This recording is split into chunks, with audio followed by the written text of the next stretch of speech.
Hall ஒரு அல்டிமேட்டான chicken biryani எப்படி பண்ணலான்னு பார்க்கலாமா? என்னோடய ஸ்டைலில் வாங்க பார்க்கலாம். ஃபர்ஸ்ட் ஒரு பிரியாணி பாட்டில் வந்து ஆயில் ஊற்றிக்கோங்க. அதுக்கப்புறம் ஸ்பைசஸ்லாம் ஆட் பண்ணிக்கோங்க. நான் 400 கிராம்ஸ் ஆஃப் ஆனியன் வந்து ஆட் பண்ணியிருக்கேன். அப்புறம் சால்ட் வந்து வதங்க ஆட் பண்ணிக்கோங்க.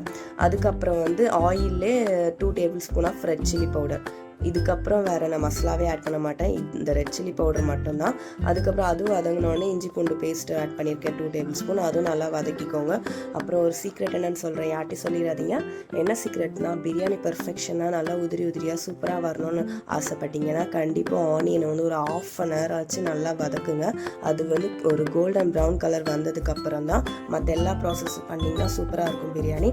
அதுக்கப்புறம் டொமேட்டோ வந்து ஒரு 350 கிராம்ஸ் ஆஃப் டொமேட்டோஸ், அப்புறம் புதினா ஒரு கை, கொத்தமல்லி ஒரு கை, இதையும் நல்லா போட்டு வதக்கிக்கோங்க. கொஞ்சோண்டு ஒரு 1/2 கப் கர்ட் ஊற்றிக்கோங்க.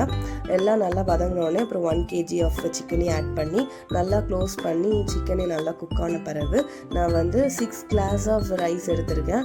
அதில் வந்து 6 glass of rice equal to 1 kg of rice. அதுக்கு நான் வந்து 12 கிளாஸ் ஆஃப் வாட்டர் வந்து ஊற்றணும். ஆனால் நான் 10 தான் ஊற்றிருக்கேன். ஏன்னா நான் ஒரு 1/2 hour முன்னாடி ரைஸ் ஊற வச்சுட்டேன். இந்த மெஷர்மெண்ட்டில் நீங்கள் ஒரு 2 கிளாஸ் கம்மி பண்ணி ரைஸ்க்கு ஊற்றி பாருங்கள். அதுக்கப்புறம் பிரியாணி சூப்பராக இருக்கும். அப்புறம் தம்மெல்லாம் போட்டு தம்மெல்லாம் ஓப்பன் பண்ணி பார்த்தீங்கன்னா பிரியாணி எப்படி தான் இருக்கணும் பெர்ஃபெக்ஷன்னா, இப்படி பாருங்கள், குச்சி குச்சியாக ரைஸ் வந்து மேலே தூக்கி இருக்கணும். இப்படி இருக்கிற பிரியாணி தான் ஒரு பெர்ஃபெக்ஷனான பிரியாணி. கண்டிப்பாக ட்ரை பண்ணி பாருங்கள். பாய், see you.